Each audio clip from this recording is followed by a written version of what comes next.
Agent ہے. عمران خان یہودیوں کے ایجنٹ ہے. یہ یہودی کے ایجنٹ ہے. ہمارے یہودی ایجنٹ ہے. ہاں جی بالکل یہودی ایجنٹ ہے. آج کل دنیا کی معیشت یہود کے ہاتھ میں ہے, جو اس کے بغیر تو نہیں ہو سکتا. میں سمجھتا ہوں کہ وہ یہودیوں کا ایجنٹ ہے. عمران خان کو 2018 کے الیکشن کے لیے پیسہ ایک ہندوستان سے اور ایک اسرائیل سے. قادیانی لابی نے بھی عمران خان کی فنڈنگ میں حصہ ڈالا. اور فتنے آتے ہیں, ملک میں آ جاتے ہیں فتنے. اس طرح کے ایک فتنے سے ہمارا واسطہ ہے لیکن انشاءاللہ اس فتنے کا سر ہم کچل چکے ہیں. ہاں, اب میں ان کو یہیں سے پیغام دینا چاہتا ہوں کہ اب آپ کی حکومت دوبارہ نہیں آئے گی.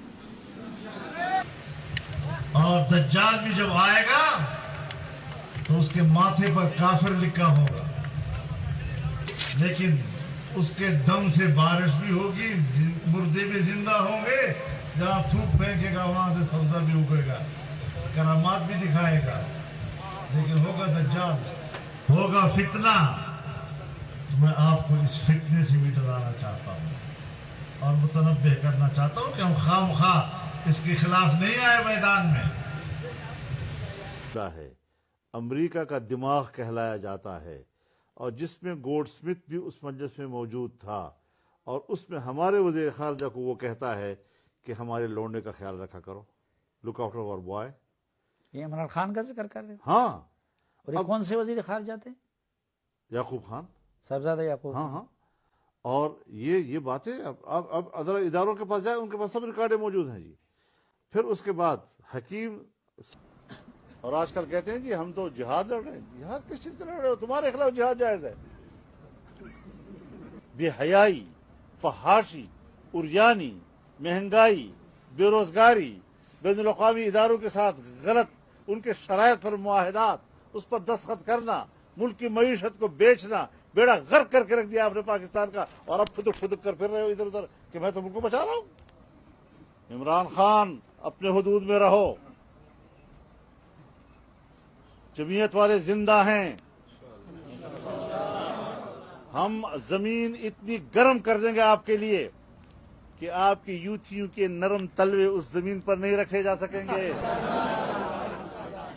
ہم فضا کو اتنی گرم کر دیں گے کہ تمہاری یہ چھوٹی چھوٹی تتلیاں ان کے پر نہیں برداشت کر سکیں گے اس فضا کی گرمی کو. حدود میں رہو. ہم نے کبھی کہتے ہیں امریکہ سے آزادی دلاتا ہوں, کچھ پتہ نہیں وہ کیا کہنا چاہتے ہیں. نشے میں ہے, صحیح حالت میں ہے. ان کو بھی سننے والے بڑے احمق قسم کے لوگ ملے ہیں کہ جو ان کے سامنے اچھلتی بھی ہیں اور کودتی بھی ہیں, اور یہ نہیں سمجھتے کہ یہ کیا کہہ رہا ہے. مسئلہ یہ نہیں ہے کہ اس نے ملک کو تباہ کیا ہے, اب مسئلہ یہ ہے کہ ملک کو دوبارہ اٹھائیں گے کیسے, یہ چیلنج ہے. اور ہمارا جو موقف ہے کہ یہ غیر ملکی ایجنٹ ہے, یہودی ایجنٹ ہے, پاکستان کے خلاف اس کا ایجنڈا ہے, پاکستان کے آئین کے خلاف اس کا ایجنڈا ہے, پاکستان کے نظریے کے خلاف اس کا ایجنڈا ہے. کس طرح ملک کو تباہ کرنے کی اجازت دی جائے؟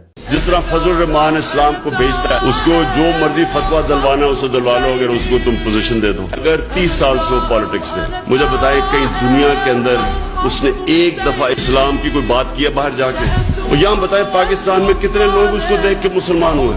میں دعویٰ کرتا ہوں کہ لوگ اس کو دیکھ کے اسلام سے دور ہو جاتے ہیں, کیونکہ وہ جب دیکھتے ہیں ایک انسان کے جو دین کے اوپر بات کر رہا ہے, سارا بات فتوے دین پہ دے رہا ہے, اور اس کے ضمیر کی قیمت ایک ڈیزل کا پرمٹ ہو, کون اس کو سمجھے گا؟